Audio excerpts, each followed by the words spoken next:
upstairs whispering, but Karen, he walks like he owns the place. At a mansion, they meet a masked noble with an aura so heavy it could crush stone.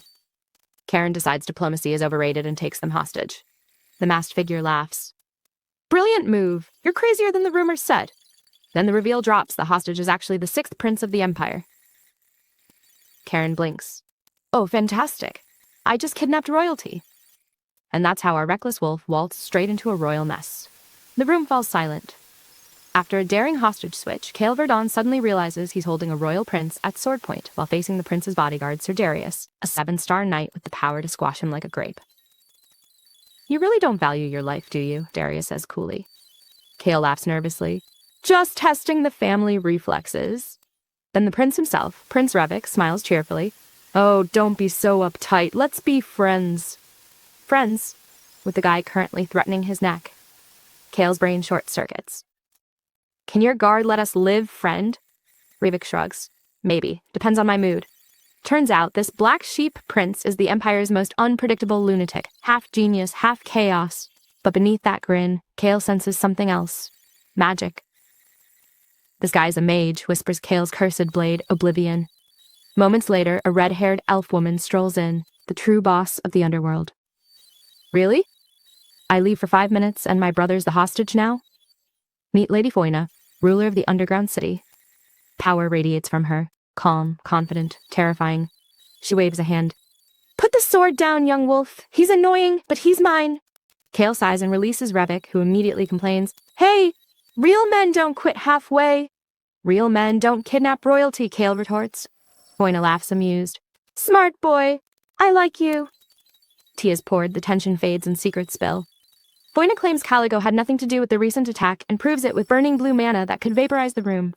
Then she makes an offer. We know who sold the explosives. Let's make a deal. Cale narrows his eyes.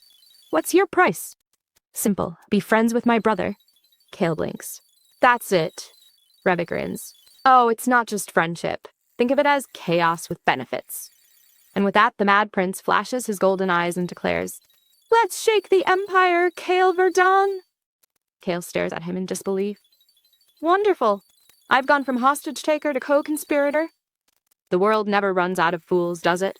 Tonight's story begins with tension sharp enough to slice through silk. Sir Kyle Vernier, calm, cold, terrifyingly focused, faces Lady Selene and her sly brother, Prince Revik. Cale warns them, if your intel's fake, Calidor will pay. Selene just smiles sweetly. Relax, darling, we're all sinking together.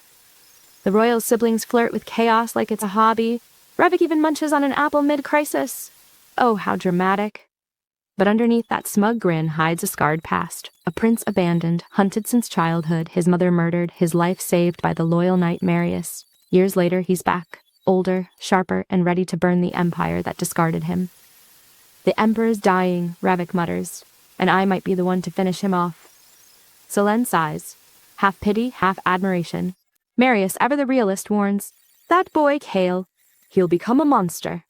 And honestly, he's right.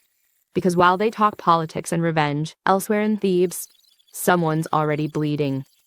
Lord Orin, head of a massive trading company, paces in panic. He sold weapons to the wrong people, and now, surprise, he's the target. He tells himself it's just business, but when his windows shatter and nights storm in, business quickly turns to terror. The door bursts open. 2 young men step in, Cale and his brother Leon, the same boys nearly killed earlier that day. Cale smiles, too calm to be sane. Evening, counselor. Packing already? He tosses a small pouch at Orin's feet. Inside, severed hands. Orin freezes. Cale leans close. Relax, those aren't your families. They're the assassins sent after them. Relief floods Orin's face, just before Cale whispers, their lives now depend on how honest you are. And that, my dear viewers, is how the game of blood begins. The Empire trembles, monsters awaken, and Cale Vernier, he's just getting started. Ah, Thebe never sleeps, does it? The mansion still reeks of blood and smoke, and Leo, sweet, nervous Leo, asks, Is it over? To which Karen, ever the calm storm, simply smirks. No, little brother, we're just getting started. Because Oyen, the trembling merchant, was only a pawn. The real game's just begun. Someone higher, richer, dirtier is pulling the strings. As their knights clean up the mess, Karen pulls out a glowing orb, Caligo's gift, and out crackles Foyna's teasing voice. Mission accomplished, I see Tilda now. Will you befriend our dear prince? Karen fires back. I don't make friends with bad people. Boina laughs unbothered. Oh, we're definitely bad. But we're useful. Her words drip with meaning. Coligo doesn't just want the Leston family. They want him, Karen Leston. And for the first time, his smile fades. When the orb dies, Karen mutters, Everyone in this city's insane. Leo just sighs. Then we'll fit right in. Later that night, they return home. Their grandfather, Lord Gile, rushes to embrace Karen, relieved he's alive. The tension breaks for a moment, until Karen calmly suggests the craziest idea yet. He tells the mayor, Announce the attack publicly. The mayor freezes. You want me to expose this? The Leston name will... Karen grins, eyes glinting. Exactly. We make it so big, the Empire can't bury it. His plan? Turn a scandal into a weapon. Make the nobles tremble. And make Thebe his. As the chapter closes, Karen's thoughts are sharp as his blade. If Thebe is this chaotic, then we'll claim it for ourselves. In the grand Azure Keep, tension brewed between two generations of the Leston family. The stern Duke Hellion calmly sipped his tea, while his son, Lord Fail, fumed over one thing, his 13-year-old son, Saro, nearly dying in Thebe. But Helion, completely unbothered. If the boy can't handle danger, he said, he's not fit to carry our name. Cold, ruthless, and absolutely proud. Then came the twist the plan Saro left behind. It wasn't just revenge. Oh no, he'd turned the chaos into a political masterpiece, using the Thebe Council's scandal to let the Leston family quietly take over the entire city. Even Hellion had to smirk. Ambitious little wolf, he said. Greed like that belongs to a true Leston. Meanwhile, over in Thebes Plaza, Mayor Grind Saro's new puppet, let's be honest, was giving a fiery speech to the crowd.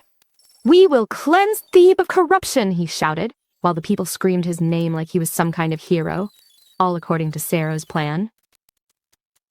From a restaurant window above, Saro and his cousin Leon watched over breakfast. Leon blinked. He's really loving the spotlight. Saro grinned. Politicians always do. Give them a stage and they'll dance for free. Even Grandfather Guile couldn't help but admire the boy's mind turning near death into an empire-building opportunity. He knew one thing for sure. The family's power struggle had just begun. And somewhere in the crowd, the young mad dog of the Leston family smiled because Thebe was his first conquest, but definitely not his last. Ah, politics. The dirtiest game played with the prettiest smiles. In the courtyard of the Leston estate, Caron and Mayor Grind were already laughing like old friends, sealing deals no one else could hear. Grind praised his own speech, Caron praised Grind's leadership, and when Karen slipped the mayor a heavy pouch of gold, that friendship became profitable. Consider it an investment, Karen said with that smug little grin. Grind didn't need more explanation, money talked, and this was a full conversation. Leo watched from a distance, half impressed, half horrified. Was that a bribe? He muttered. Karen smirked. A strategic donation, you'll learn. The two shook hands, binding Thebes' future with coins and secrets. Then came a darker question. Grind asked, Can you contact Caligo? Karen chuckled. Why would an honest mayor want to reach the underworld? Grind's reply, Because even honest men need devils on their side. And just like that, Karen realized, this old man was sharper than he looked. Soon, Zerath arrived. The capital was calling, and Emperor's orders were absolute. Grind offered a drink and a reason to stay, but Karen waved him off. I'll visit when I'm done conquering the capital. Just as things seemed peaceful, a huge man came barreling in. Young Master Karen! Karen froze. Oh no, it's him! Enter Urhan, former bandit, current chaos incarnate, bragging about saving everyone in Karen's clothes. Leo groaned. Karen smirked. Relax, Leo. He's comic relief. But before they could leave, Zerath broke the news. I won't join you. The Imperial Guards will escort you. Karen's face fell instantly. You mean those lapdogs? And just when the tension peaked, boom! A gilded carriage arrived. From it stepped none other than the sixth prince, Revelio. Oh, Karen. Fate brings us together again, he chirped. Karen's soul visibly left his body. Why must fate hate me so? The prince clung to his arm, teasing him nonstop. Call me brother, or shall I remind everyone how we met? Karen hissed, Are you blackmailing me? Blackmail? I prefer to call it friendship. Leo tried not to laugh, until the prince grabbed him too. Come ride with us, Leo. What? No, Too late. And as the carriage rolled toward the capital, Karen muttered, I really, really hate this. Leo sighed beside him. You deserve it. And thus began their miserable royal road trip. Another day, another royal headache. Karen's on his way to the capital, peaceful trip for once, with Imperial Guards, Ocean Wolf Knights, and an 8-star knight like Mason. Yeah, no bandit's dumb enough to try anything. So our mad dog actually gets some sleep. When he wakes, Leo's drooling, and Prince Revelio, usually a non-stop chatterbox, is just quietly staring out the window. For a moment, he almost looks royal. Almost. Then he opens his mouth and the illusion dies. Karen teases him. Wow, you finally shut up. Revelio laughs, being all, I can be thoughtful too. Their banter's weirdly friendly. Karen even shares jerky. That's basically friendship in warrior language. Then the conversation turns serious. Revelio hints that the chaos in Thebes might have been Karen's doing. And he's right. The mayor's power grab? All part of Leston's plan. The two talk politics, power, allies, and freedom. Revelio calls his secret group just a bunch of misfits chasing freedom, but Karen knows there's more behind that smug grin. Eventually, talk dies down. Karen's like, I ate jerky, now I sleep. Revelio sighs, summons a magic sleep mask, and mutters, You're basically an animal. Karen wins that round, falls asleep instantly.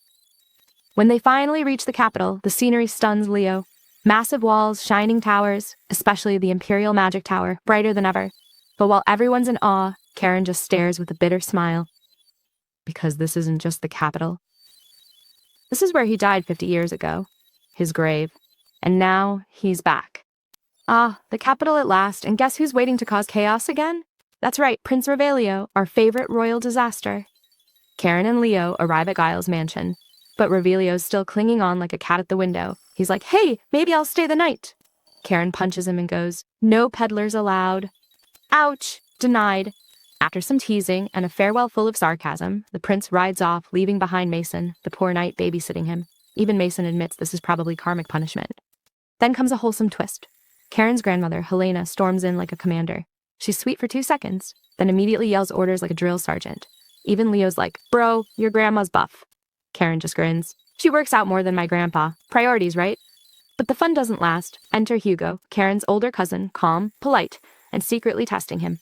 The handshake turns into a mana duel. Hugo pushes his power in, and boom! Karen's mana surges back, wild and violent like a storm. The man's 13 and already terrifying. Karen just smiles. That was fun! Let's play again! Translation, don't mess with me, cousin. Hugo hides his frustration, but notes the truth. Karen's tongue might be deadlier than his sword. Later that night, Karen relaxes alone with a stolen bottle of 30-year royal whiskey. Yes, he swiped it straight from Revelio's carriage.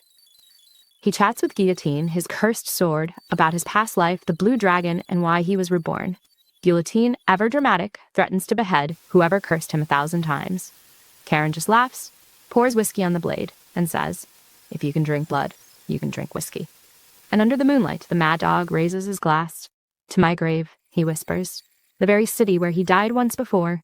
The capital awakens, and our dear Karen's first morning is...